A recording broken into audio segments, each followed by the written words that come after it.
It is July 4th, and I am here to share with you the projects that I was working on in the months of May and in June.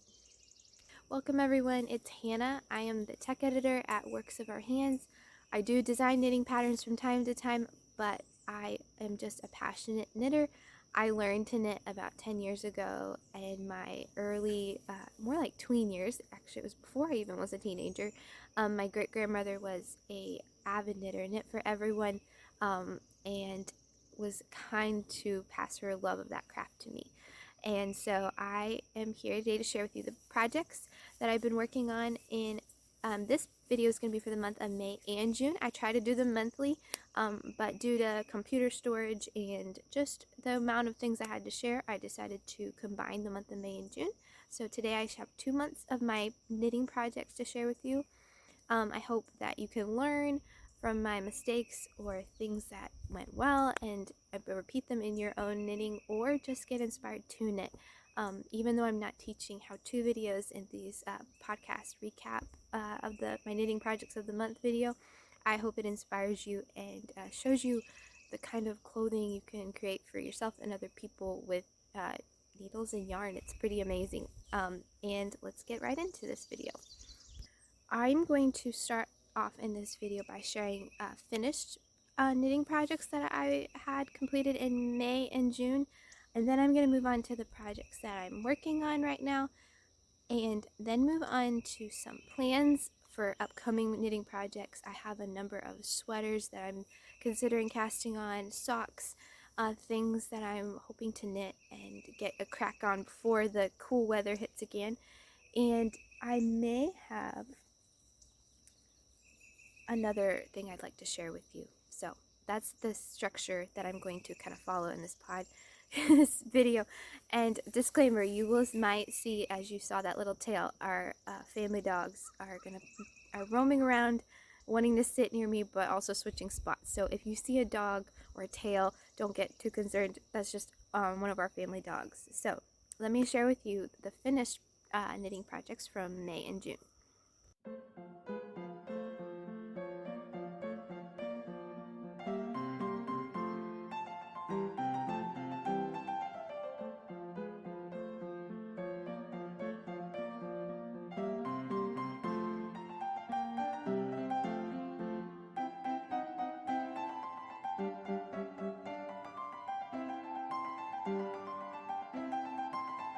The month of May, I finished a knitting project, and it is a pair of socks. I finished the Wish You Were Here socks. That's the pattern. The yarn is by Marigold sock yarn, and it is in the colorway Chris. This is 100% wool superwash yarn, so it is 100% wool, but it has been treated in a way that you can throw these in the washing machine and they won't get ruined. I mostly knit socks with 100% wool. I love how natural it is. I feel good about putting it on, my feet and other people's feet.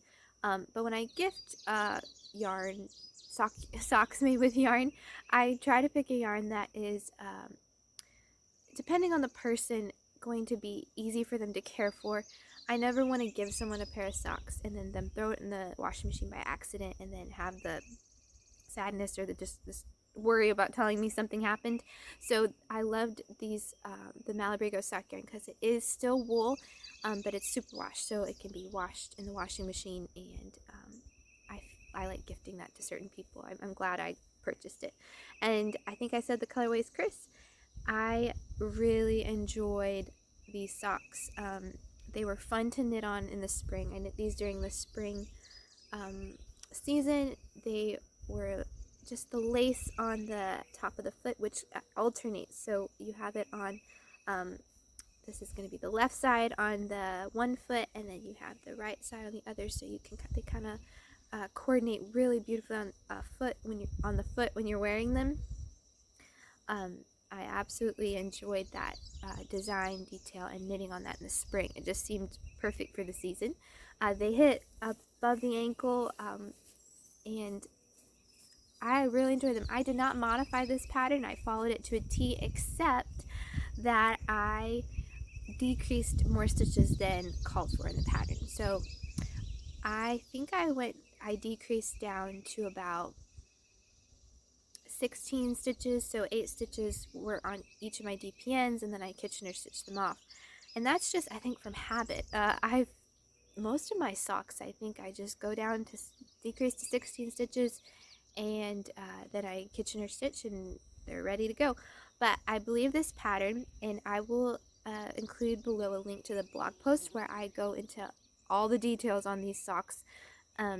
I believe the pattern said to go down to like 36 or 32 stitches. Again, the blog post will have those specific stitch counts that I should have stopped at and not continued to decrease down to, but I did. But I still tried them on and checked them before I washed them, and I'm getting ready to give these away. I checked, and they are not a fit problem. It's just, I can tell it maybe would have been a little less pointy of a toe if I had stopped a little bit sooner, but I debated on it, and I'm not gonna rip it out. I think they still fit fine, and they still look good to me. I did want to note, and again, it's all in the blog post, but especially I wanted to note here that it is a free pattern. So if you are on the hunt for some nice sock patterns that are free, the Kitchen Sink shop, this sock is called the Wish You Were Here socks. It was very good quality pattern that she has for free on Ravelry. So I thoroughly enjoyed this knit. I also really appreciate how clear and easy to follow the Kitchen Sink shop, how she writes her sock pattern. It was so clear and easy to follow. In fact, I went ahead and I just purchased another of her pattern. I went ahead and purchased one of her sock patterns because I was just so pleased with her designing and her pattern writing style. So I will I'll put a picture, if I can, of the sock that I purchased. I'm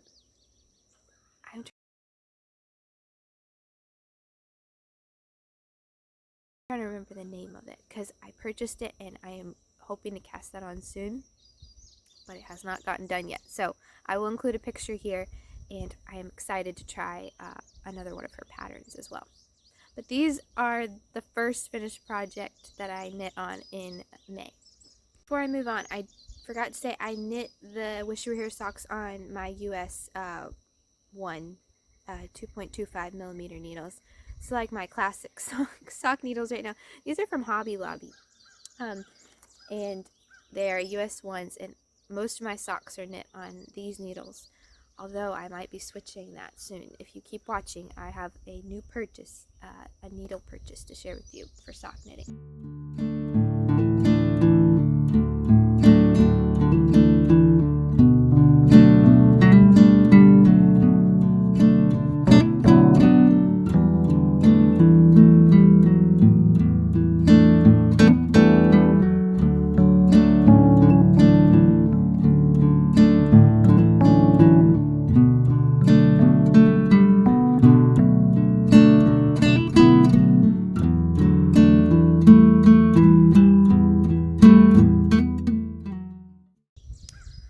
The next project I finished in this 2-month period of sharing that I have to share with you about is my Buttonside sweater. I am so excited, and I'm sorry I'm pulling hair out, to have this sweater completed. It has been, I casted it on at the end of 2022, I believe, and it was a enjoyable knit. I purchased the whole entire book that Jennifer Dossey had written on short rows. It was such a worthy purchase. I've talked about it before. I'm not going to go into too much detail. I think it was the last podcast I actually pulled up the book and I showed you, and I talked about why I got that book and how much I'm glad I purchased that book. But the sweater is complete, and this is what it looks like. It did fit. As nervous as I was, it did fit. It is definitely snugger in terms of there's not a lot of room to grow. So if I gained more weight, I probably would be passing this on or putting it away because it fits just right now. But there's not a lot of growing room. I did purchase the buttons from Hobby Lobby. I have purchased buttons from I want to say the woolly thistle, but that's not correct. Woolly moss roots, that's right. Woolly moss roots is, I have purchased some of their buttons, and they're absolutely beautiful. I had a few in my button bag, but not enough. So I was at Hobby Lobby with my sisters, probably getting something else, and I picked up these buttons. So there's 6 total on this sweater, which sounds proper because it is called the Buttonside Sweater. So, I mean, you expect a lot of buttons on it. It's a sweater with that name. And I really have found myself partial to these buttons. A friend of our family's gave me a sweater when I was, early teen. It was an Irish 100% wool sweater, and it had buttons basically that were the exact same style. And I wore that sweater so hard. It was creamy white, and it was cabled all over. The sleeves were cabled, the body was cabled. It had different kinds of cables, and it had these buttons. I actually took off some of those buttons so that I could use them on my dad's Sawyer sweater. I'll insert a picture if I can right here.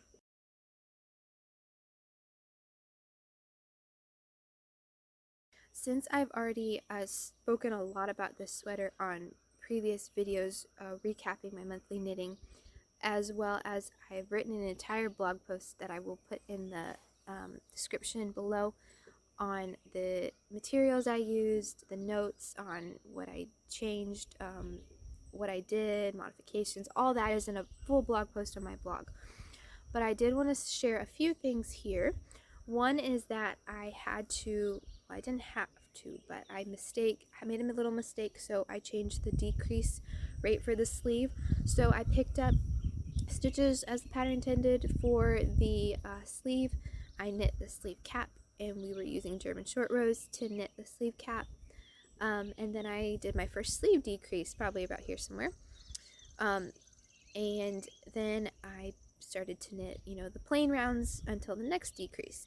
So what happened was I was knitting and probably got distracted and did not use a row counter. I did not keep a pencil and paper next to me, and I didn't mark every round I knit. So when I picked up my knitting again, I didn't remember how many plain rounds I had knit since the last decrease, and didn't know how many more rounds I had until my next decrease. So to figure that out, I counted, but I counted incorrectly. I counted the round before the actual decrease round. So basically, how I counted ended up that I had one round included in that count of rounds that shouldn't have been there. So basically, when I based my stitches off that number or rounds, I knit the next decrease round 1 round too soon. So I don't want to get too wordy and confuse you. Basically, because I incorrectly counted the rounds and my first decrease round, I was decreasing 1 round too soon. And I continued my pattern of incorrectly counting rounds and decreasing 1 round too soon through the sweater, through the rest of the sleeve. And so when I got to the end and I realized that what had happened, I'm sorry, our dog is helping keep down the bee and fly populations around here. Does anybody else's dogs do that? I compensated by knitting just plain rows, rounds, until I got to the length I wanted, and then I did the garter stitch cuff as in the pattern. I hope I was able to explain that clearly. So basically, I mistakenly miscounted rounds, and so my decrease rate was a little bit sooner every time than in the pattern instructions. So I compensated and just did some plain stockinette at the end, more than in the pattern before doing the cuff. But I obviously realized that by about this point in the sleeve and fixed that, but I did not want to repeat that on the second sleeve. So I did not follow the pattern either for the second sleeve. I calculated what I did wrong, or I modified on this sleeve, and so basically the sleeves were going to match and be the same decrease rate and fit the same. That was more important to me. It wasn't a problem when I try it on. You can't see it, you can't notice I made a mistake and change the decrease rate. It doesn't affect the look, in my opinion, at all. but I knew if I followed the pattern correctly for the second sleeve, obviously it would be very noticeable that there was big difference between the two sleeves. Other than that, I'm trying to think if there's anything else I wanted to share on this video that I didn't really share. I shared about the buttons, which I really enjoy. I really like. I think they go well with this yarn. And then just overall fit. As I said in the last episode or podcast, I'm still not sure what to call them. I say episode and podcast video.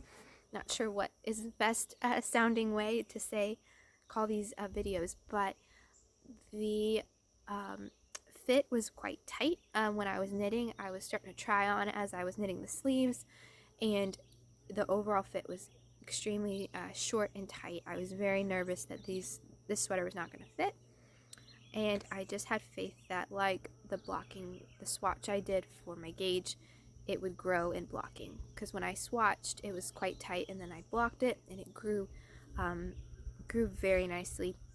And so I had faith, I kept knitting, and I blocked it, and it did grow, it did fit. I did stretch it quite a bit when it was blocking because it was so snug, but honestly it really worked out. It's really nice to have it blocked because the fabric really relaxed. So it just shows you the power and ability that you can have over your knitting just by taking that extra time to block. I know it's not everyone's favorite activity, but blocking really basically made this sweater work. So I don't think I mentioned at the beginning, but this is a 100% wool yarn. This is Knit Picks Wool of the Andes in the worsted. Their worsted weight. I knit these on US 2 needles, and I followed the pattern by Jennifer Dossier called the Buttonside Sweater. I usually try to include that before I start telling you all the details, but I need to add that in there at the end. So really like this sweater, and like I said, a lot more detail and notes is put in on this sweater on the blog, and I will link that below.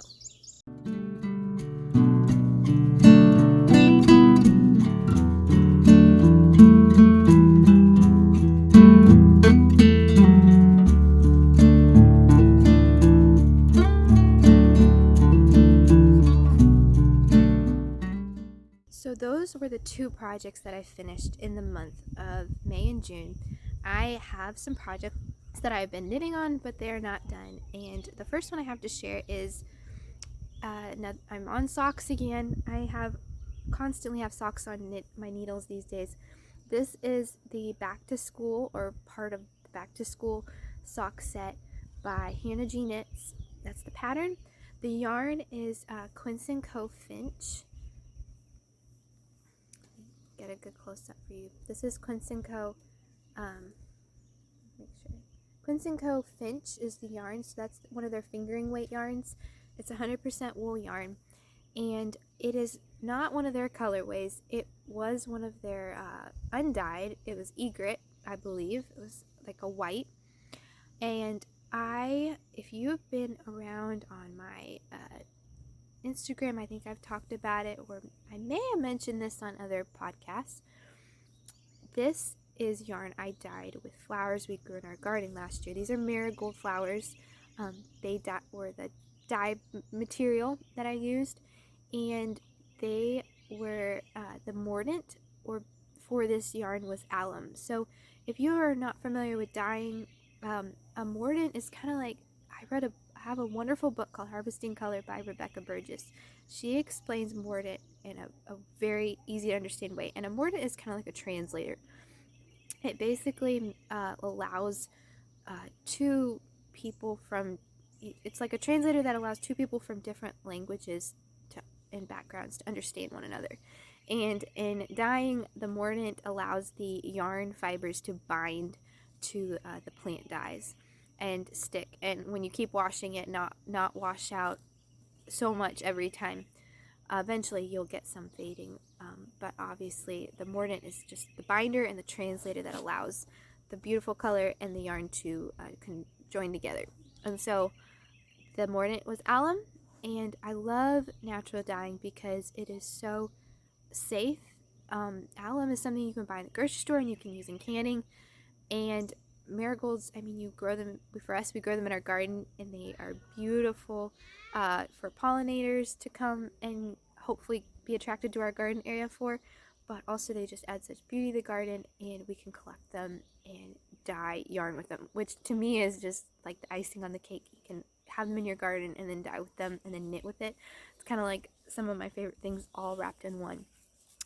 That is the yarn. I am knitting them on US 1 knitting needles, 2.25 millimeter. And yes, if you've been watching previous videos, you know this is not the first pair of this pattern I made. Actually, I have it right here. This is the pair I knit a few months ago. Same pattern, same needle size, actually same yarn, except this is Quince and Co's color clay.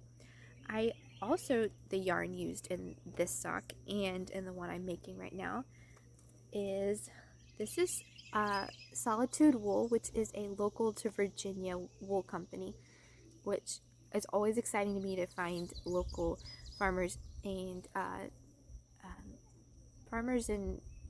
spinners and wool. I'm trying to think of the right names. There's lots of different people who are involved in making yarn. And this is Llama-Rama. It is a light fingering weight. Let me see if I can give you like a little glimpse. It's kind of hairy in terms of it's just got a little bit of fuzz that comes off of it. And it is just the perfect yarn to use on the ruffle on these socks. Hannah has options in her pattern to knit it without a ruffle. I have not been able to knit it without the ruffle. It's just been the perfect little detail, and it's allowing me to actually use up this yarn. I had only bought a skein of this yarn. I was experimenting with some pattern idea I had a couple of years ago, and I never bought more, so I only have a skein of this, and so this has been just the perfect way to use up and include it in knitting projects. But I don't have enough to knit like I don't even know if I have enough to knit a cowl or anything like that. It's more like a great for details and edging and stuff like that. I am following to pattern.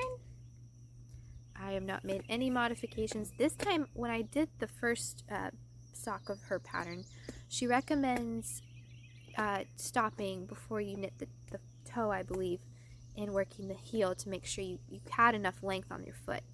But because I had already done that with my first sock that I had knit, I just brought this downstairs when I was knitting, held it up, and made it look about the same, and then just did the toe. So I am planning on just doing the heel later on, a genuine afterthought heel, and I'm going to do the same for this one. So for this one sock is done besides the afterthought heel, and for this sock I just need to, I'm about to the point where I need to turn and make the cuff, and then I can work the leg, the foot. Honestly, it will be a very quick knit if I just sit down and work on it a little more. It's gardening season, and so my knitting time is being traded off for doing the fun things of pruning tomatoes and it's a wonderful time of year.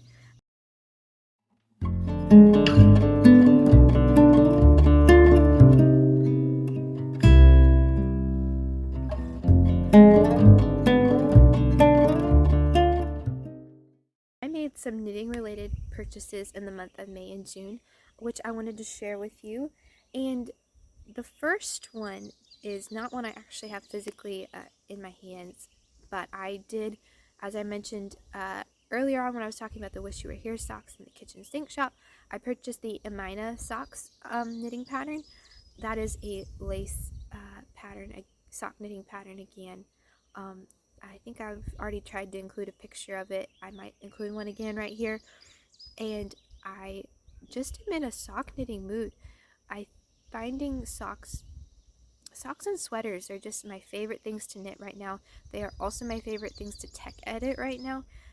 Over on my blog, I just wrote a blog post about finding my tech editing style. A lot of tech editors I've heard talk about trying to find the patterns and constructions and techniques that they enjoy working on the most and they thrive in, and putting that up on their website, and so that they're attracting the designers, and that these are the things that they really enjoy working on, that they just seem to do well at.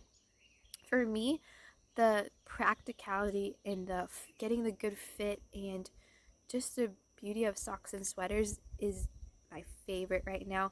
And like I said, not just to tech edit, but to knit. And so because of that, I purchased the Amina socks, especially after having such a wonderful experience with her free pattern. And I will link that in the show notes to the kitchen sink shop and the Amina socks. They are on my soon to knit list, and I haven't decided on a yarn yet that I will work with.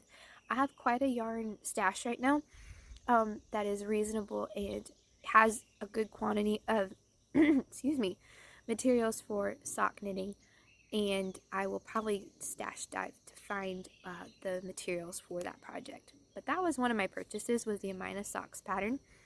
The other purchase I made was a bunch of sock patterns actually.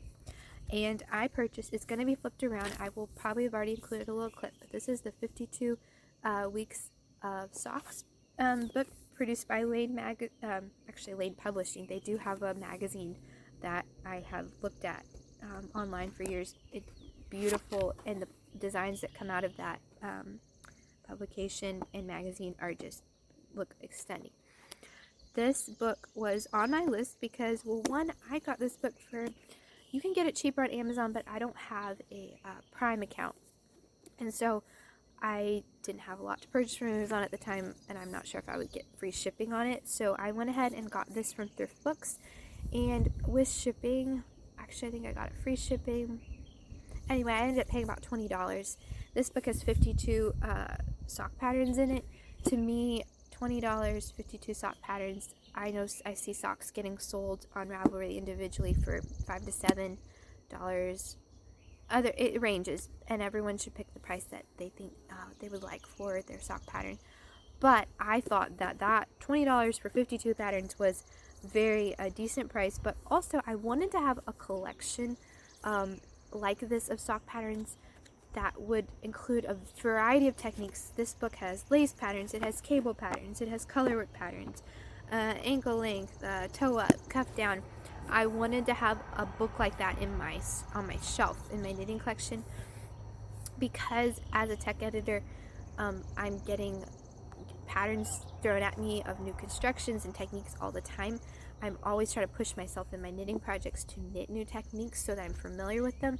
I don't have to knit something, a technique or a style, to tech edit it or to know how it would work, but I find there's just something about getting the needles and the yarn and knitting up that technique that just gives you a new understanding and appreciation for different constructions and techniques.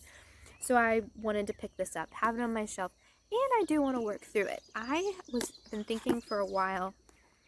I'm hoping to cast on another adult sock very soon, and I'm trying to figure out if I want to work through this book from the beginning and just go all through, so that I make sure I'm trying the new different techniques. I'm not just picking ones that I think will look the way I want. I like all of them, but I know that there are some in here that I open it, I'm like, ooh, I'd like to do that one first, but I might be missing out on some of the other techniques if I had just worked through it. So that was one of my purchases in May and June, was 52 Weeks of Socks, and I'm very pleased with that purchase. The final purchase, which is also sock related, I didn't realize everything I purchased was sock related. These are also from Amazon. These are the Chaogu Premier Stainless Steel 9-inch circular needle. I have it right here, and I had looked and thought about these needles for years. I want to say a couple years now. Ever since I heard about them, I was like, ooh, that's interesting, because I've knit magic loop with longer circular needles, and I have endless double point needles. I have double point needles from my grandmother, and so I have a lot of needles that I can use to knit in the round and knit socks. But I had noticed in most of my recent sock knitting projects, I'm spending a lot of time switching needles. With double pointed needles is my preferred method. I do that over magic loop usually, and to literally every few seconds get to the end of the needle and have to switch, I was noticing how that time really added up, and time that these days in this time of year, I'm noticing more, I'd rather get more knitting done in the time I have to knit. And I got these off Amazon about a week, 2 weeks ago. Best. I'm so excited to start using them more. I've already used them. I use them to knit the ruffle on these socks. I'm not using them currently to knit the rest of the sock because they're actually a size. These are US 1.5. These are US 1s that I'm knitting these on. So I just knit the ruffle, which it was not going to be a size issue. And then I switched to US 1s. So I need to find a project that I can get gauged with US 1.5. I'm also looking at getting the US 1s. It just so happened that I got these ones first. I got Chalgu. I don't know if any... Actually, I just realized I'm guessing there are other companies, and I think there are, that sell 9-inch circulars. I got Chalgus because I have an interchangeable set of Chalgus. They are my absolute favorites. They just are really good quality. The cord is really nice. It bends well, but it recovers well. I really like the feel of the stainless steel. Yeah, I can't say enough how excited I am about this. I also wanted to get on to more circular 9-inch circular sock knitting, because with my superwash wool sock knitting projects, I was noticing more ladders. So where I would switch needles, there was definitely a difference in tension, and that was creating a pull between the two stitches. It's what is called a ladder. So it's just like a piece of yarn that was a little bit more horizontal and just didn't look nice. So I'm excited to see these used, and I'm highly expecting less ladders in my sock knitting. So those are the purchases I made in May and June that were knitting related. I am very thankful for the projects and the things that I got done and acquired knitting wise in the month of May and June. This garden and we have animals and other things are very much needing attention in this time of the year, and they do come first. Making sure that they're taken care of and prospering and producing in abundance that needs my time and attention more often than my knitting projects. Yet I know what happens when October rolls around. It's cold, and I am not a fast knitter and will not have the socks and the sweaters that I would have wished I had had ready when that season comes. So I am really enjoying figuring out that balance of putting up food, putting up giving attention to the vegetation and the grass that needs to be mowed all the time around here. It is important, but also making sure I can sneak in time to just sit down and work on a sock for someone, or get another sweater casted on. I'm going to share with you my plans and thoughts for my next sweater. I'm kind of trying to keep a sweater on the needle at all times. They take me time to knit, and when they're done, they are so wonderful at keeping someone warm, and I really like that. So let me share with you some plans that I have for the upcoming knitting projects. As you can see, I only had one work in progress to share. That was the back to school socks by Hannah G Knits. I do have one more that's kind of hibernating, which I plan to bring out of hibernation. If you've been here before, I'm working on the tapestry cowl by it's sold by the Woolly Thistle, and I know one of the ladies there has designed it, and I can't remember her name at the moment. I will have that all in the show notes, which will be in the description. That cowl I plan to bring out of hibernation in the next couple months and work on. It's beautiful, but I want that warm cowl done when October, late September rolls around. So that is the one project I plan to bring out. The next project I plan to begin working on is a new sweater. So I am trying to keep a sweater, did I say that, on the needles at all times. It's something I just think is a good habit, and I enjoy it. This yarn right here is Quince and Co. Lark. It's in their color Wasabi. I did not purchase this. This is my sister's yarn. I have a few sisters. This is most of my sisters knit, actually. Some more than others. I knit the most. And then my one sister, she does not knit very much, but she is an amazing seamstress. And this is yarn she bought. And she had bought this yarn along with did she purchase that or is it free? I think we purchased it. There is the Evening in the Village turtleneck by Alexandra Tavel. If I hope I said her name correctly. That pattern is something that she was interested in knitting up with this yarn. This was a few years ago, a number of years ago, and she has not gotten around to knitting it and is not as interested in knitting it but would love to wear it. So I just asked her a few months ago if I could knit it up for her, and she said I could. And so I'm thrilled at the opportunity to knit with this nice green yarn, and I will see if I can include a picture of the Evening Village in the Village turtleneck sweater. I believe this is going to be my next sweater knitting project. The only other sweater knitting project I may cast on is a sweater for I have a younger sister who's is still in the toddler, is still a toddler, and I had a lot of leftover yarn from my Buttonside sweater. Again, another green. This is the evergreen colorway in Knit Picks Wool of the Andes and their worsted weight. And I have knit this yarn up for the Sunday sweater by Jeannie Scheller. I purchased that pattern a few years ago. I already have knit, I haven't knit in a few years, but I knit, I want to say 2 sweaters cardigans from that pattern. And I used Wool of the Andes. I used a red back then, but it turned out really nice with Wool of the Andes, with the lace on the front. Again, I'll try to include a picture. And it is nice and sturdy. That is one thing I do enjoy about Wool of the Andes from Knit Picks. It is quite sturdy and durable. Sweaters I've knit with it have lasted well, and they wash well. And durability is something I do really appreciate. And so that is probably what I'll use. If I have enough, I think I'll make a sweater for her out of the leftovers.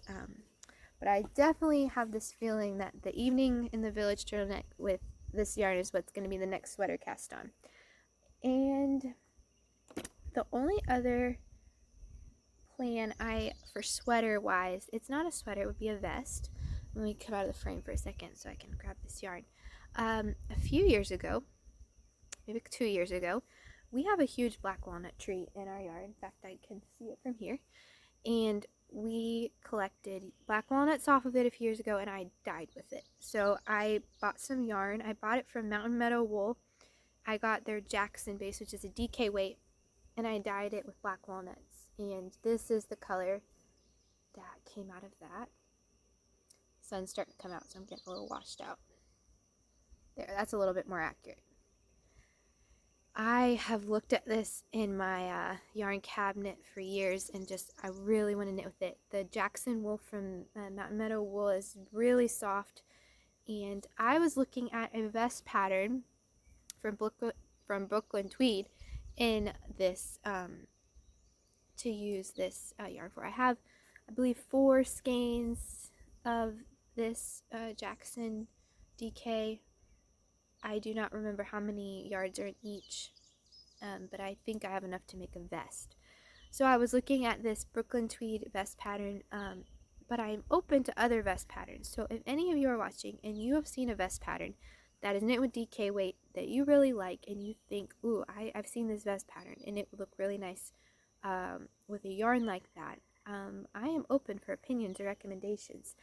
And if I will look up the name of that pattern. I did not look up the name of that pattern I was looking at for the vest before recording this, and so I will include the name either here or in the show notes.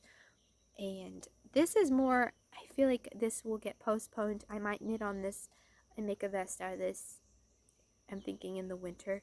I would really like to do that, but I feel the need to make that village turtleneck sweater first. So that might be just in the winter. Other than that, I just plan to knit lots of socks. I'm hoping to pick up my 52 Weeks of Socks book and use some of my large collection of Retrosaria Mundum 100% wool sock yarn and try some new things and learn some new things and knit some socks. Those are my plans for the next couple months in knitting. Thank you for watching this video, and I hope you are encouraged. I hope you're inspired and continue to knit, continue to clothe people and yourself, and take value in your craft. And come and visit me again, hopefully in a month's time or a couple months' time. We will see